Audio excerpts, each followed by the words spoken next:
call Dr. Parmjot Palmer. Mr. Speaker, thank you for the opportunity to speak on the New Zealand flag referendums bill's first reading. I'm not on the select committee that has been given this bill, so it's a real privilege for me to be able to make this contribution to this bill. I acknowledge Deputy Prime Minister Bill English as the minister responsible for the flag consideration process and the work that Deputy Prime Minister Bill English has put into this bill. Mr. Speaker, what we are hearing from the other side tells us that they lack futuristic approach. They don't believe in giving fair opportunity to Kiwis to contribute to this issue. Mr. Speaker, we know that this issue is not a new issue. This debate has come up many times before too, since 1970s. So it is time that we give Kiwis a formal and respectful platform to have this discussion.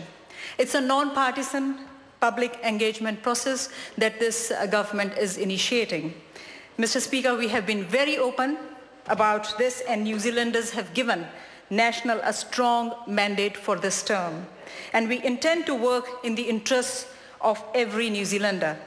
Over the past 6 years, we have been very transparent and straightforward about the decisions we make and the direction we have taken. We will continue to do so and take New Zealanders with us. The national-led government is now already getting to work quickly on our priorities. Mr. Speaker, our flag is the symbol of the realm, our government, and our people. Its royal blue background represents the blue sea and clear sky surrounding us. The stars of the Southern Cross emphasize the country's location in the Pacific Ocean. The Union Jack represents our strong ties to the UK, United Kingdom, both historic and ongoing ties. Mr. Speaker, I have had many opportunities to discuss this issue with our communities when I go to community events. And there are many different sides to this discussion. Initially, I found that there was some confusion about the process. Public didn't know how this process will be followed and if they will be able to make an active contribution on the issue of our flag. But when I explained that this is not how national government works, this is a very sensitive issue, and public participation will be allowed, so I started getting very positive responses. New Zealanders realize that the government's role is to put structures and mechanisms in place so New Zealanders can engage in a discussion and then a decision. This support that I saw in communities for these two referendums, Mr. Speaker, was from that group that believes in having a flag which better reflects our current status as a modern and independent nation. I remember during campaigning, I was approached by a resident in Montroskel. She had already done a design that she wanted to propose. I had promised her that I will get back to her when the process is set up and we start accepting designs. So, Mr. Speaker, I feel very proud for the fact that we are doing what we promised to do. Now this individual will have the opportunity to submit her design to the flag consideration panel. As I said, Mr. Speaker, there are many sides to this discussion. One that says, yes, we want to go ahead with this formal process so people can make their contribution. Another, that it is an expensive process, as we heard from the other side as well. Yes, it is an expensive process because we are not taking this issue lightly. It needs a genuine democratic process, and the value of emotions attached to our flag, current flag, it's emotions on both sides. Emotions about changing a flag and emotions about our current flag. And I believe that value of those emotions is much more than spending that is going into this process. For our current flag, current design, there is emotional attachment to the current design as it has been part of our country's history. Mr. Speaker, this should be respected for the sacrifices our people made. As a migrant, I immensely appreciate and respect our veterans and defense force who served under our current flag. Mr. Speaker, for some, flag is about our current society, and for others, it is about our history.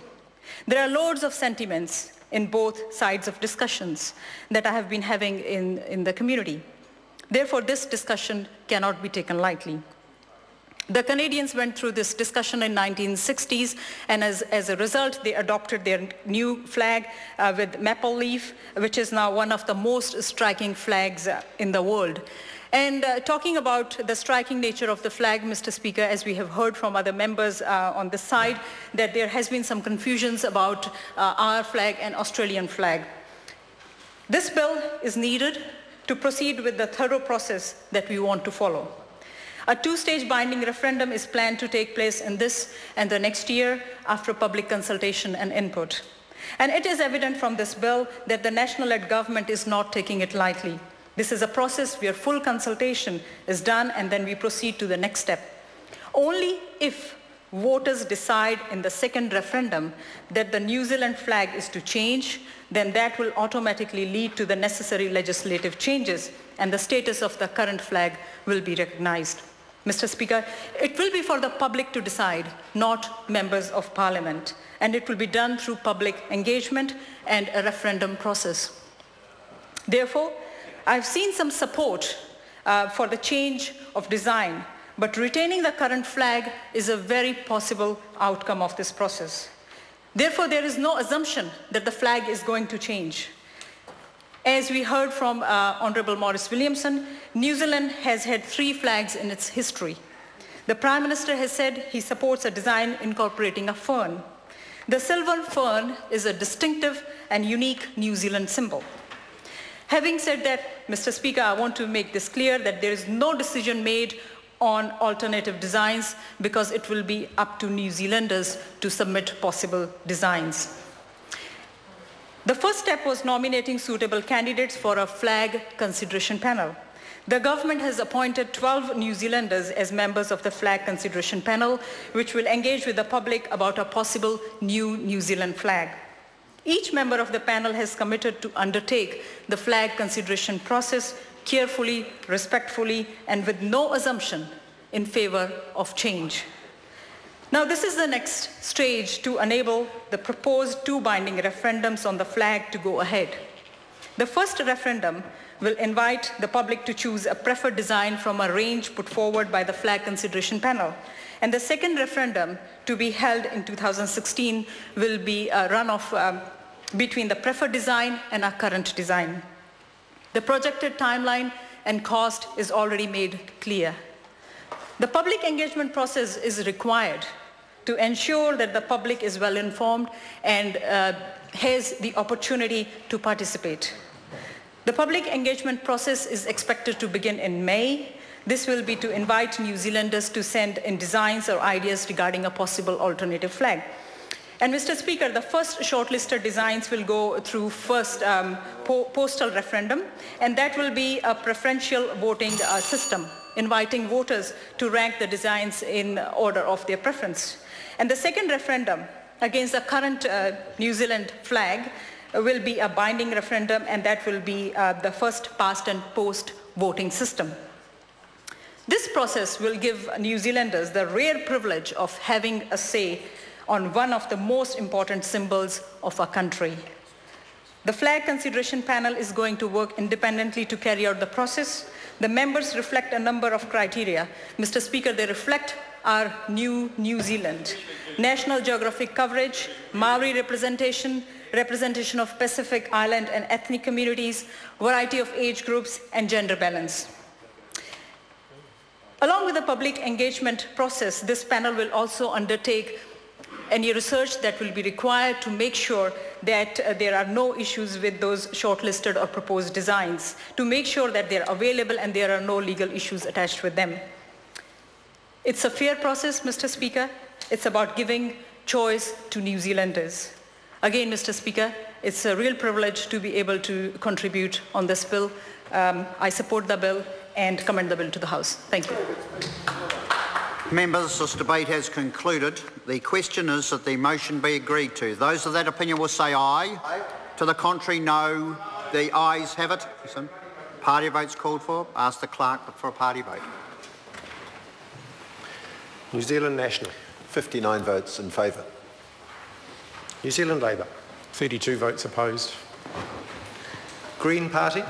10 votes in favour. New Zealand First. 11 votes opposed. Māori Party. 2 votes in favour. ACT New Zealand. 1 vote in favour. United Future. 1 vote in favour. Any other votes?